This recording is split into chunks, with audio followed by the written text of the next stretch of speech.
juga Doktip menjadi tersangka, bisa dijelaskan Bang? Ya, jadi begini teman-teman media ya.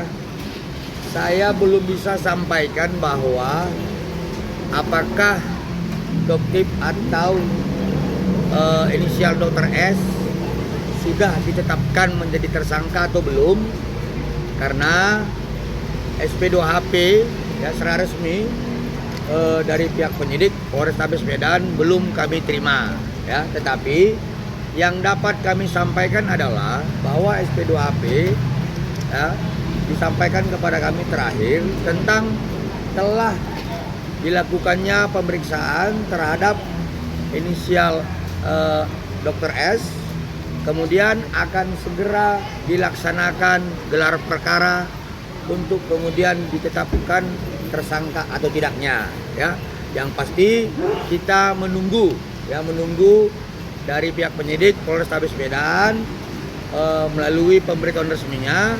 Tetapi ya, kami dari kuasa hukum Dr. Andreas Henry Stungkir merasa yakin ya, dengan bukti permulaan yang cukup, dengan keterangan-keterangan yang kami berikan, bahwa kami yakin dalam waktu dekat inisial Dr. S akan menjadi tersangka. Demikian. Lagi? Berarti ini sudah gelar perkara gitu Bang? Nah, nanti kami sampaikan berikutnya ya. Yang pasti dalam waktu dekat akan disampaikan kepada kami. Soal gelar perkara kita belum tahu apakah sudah dilaksanakan atau belum. Seperti itu. Bang, sejauh ini kan dokter sendiri mengklaim bahwa kenapa dia melakukan itu karena dia ngomong bahwa produk itu kan belum masuk BPOM gitu katanya. Kenapa akhirnya di justip dan diperjualbebaskan, itu yang maksudnya dia kayak gitu Bang? Baik, paham, saya paham. Begini, kalaupun kemudian ya ini ya, justip itu atau justiper si pelakunya itu, si justip salah ya. Ini kalaupun salah dan itu dapat dikenakan dugaan tindak pidana, apakah gelar seorang dokter itu dapat dicabut? Itu dia. Ya, jadi ini satu edukasi yang sesat terhadap publik. Ya, seseorang itu ketika dituduhkan, dipersangkakan dan telah diputuskan menjadi seorang maling, maka belum tentu statusnya sebagai seorang guru atau statusnya sebagai PNS dicabut. Ya, seperti itu perumpamannya ya. Jadi kalau kemudian justiper itu atau justip adalah merupakan tindak pidana, tidak bisa status klien kami itu dicabut sebagai seorang dokter.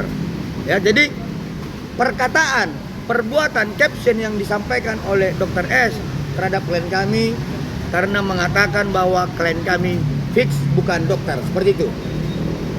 Bang, kalau produknya sendiri tuh udah lewat BPOM sendiri, berarti akhirnya diedarkan sama dokter Andreas. Iya, jadi begini. Saya sampaikan pada rekan-rekan media ya. Seandainya kalian ini melancong nih ke luar negeri, lalu kemudian ada tetangga kalian, mertua ataupun yang cowok ya, selingkuhannya nitip oleh-oleh gitu kan. Nah, pertanyaannya, apakah oleh-oleh itu harus mendapatkan izin resmi? Seperti itu. Ya, apakah oleh-oleh yang kalian bawa dari luar negeri harus mendapat izin resmi? Kan enggak kan? Nah, contoh Dr. Andreas, klien kami itu ketika dia ke Bangkok, kemudian dia membawa titipan, itu kan tidak harus mendapatkan izin. Ya, seperti itu. Nah, artinya istilah BPOM Bangkok itu akan sebutan daripada si Doktip tersendiri, ya, seperti itu. Tapi dia merasa bahwa kan statusnya dokter nih, maksudnya tidak memperhatikan acuan-acuan seperti itu gitu Bang. Nah, kalau begitu, sebagai seorang yang katanya bahwa dia paham hukum, silakan laporkan klien kami. Seperti itu. Jadi jangan suap-suapnya di media sosial, ya, membangun opini, menyudutkan, menyalahkan dan sebagainya. Silahkan laporkan klien kami bahwa dia telah melakukan tindak pidana. Kami tunggu. Artinya siap gitu ya Bang? Siap dong. Tapi sampai sekarang nggak dilapor-laporin. Artinya ini kan hanya hoax saja begitu. Kita tunggu. Seperti itu. Lagi?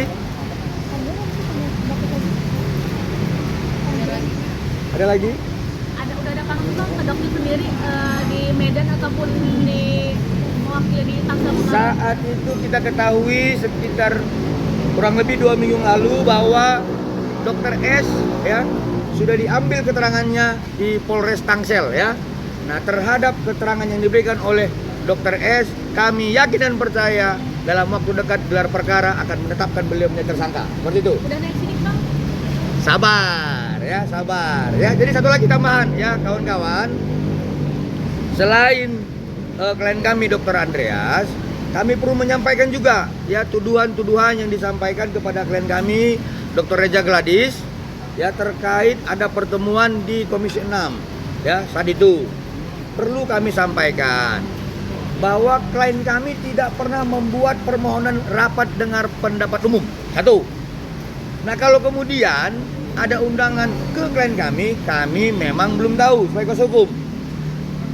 Yang ketiga, ya, bahwa terhadap rapat dengar pendapat umum sebenarnya itu dipergunakan oleh Komisi 6 atau komisi lainnya di DPR RI sebagai pengawasan terhadap pemerintah yang tidak melaksanakan undang-undang dan regulasi, ya. Tetapi kalau kemudian mempertengkarkan kelompok-kelompok masyarakat yang sedang bertikai, Komisi 6 ini kan bukan persidangan, ya, bukan persidangan. Kalau ada kelompok-kelompok yang keberatan, nah seharusnya Komisi 6 menghadirkan kelompok yang keberatan, kemudian menghadirkan pemerintah yang tidak melaksanakan kewajibannya sebagaimana ketentuan konstitusi, maka lahirlah sebuah rekomendasi, lalu berdasarkan rekomendasi tidak lanjuti. Kalau klien kami salah, silakan kami hadapi.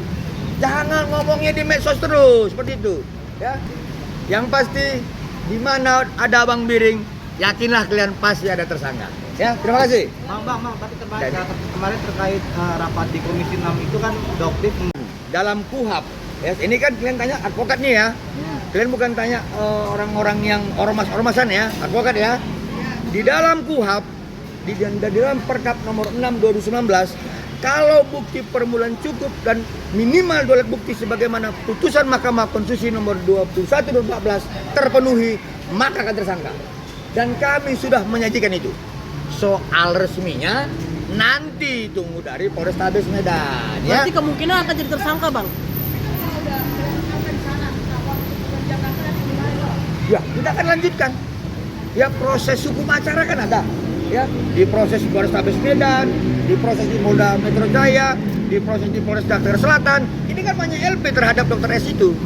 Ya, biarkan proses hukum berjalan. Ya, yang pasti setiap laporan-laporan yang kita ketahui, kami yakin dan percaya bukti permulaan sudah cukup.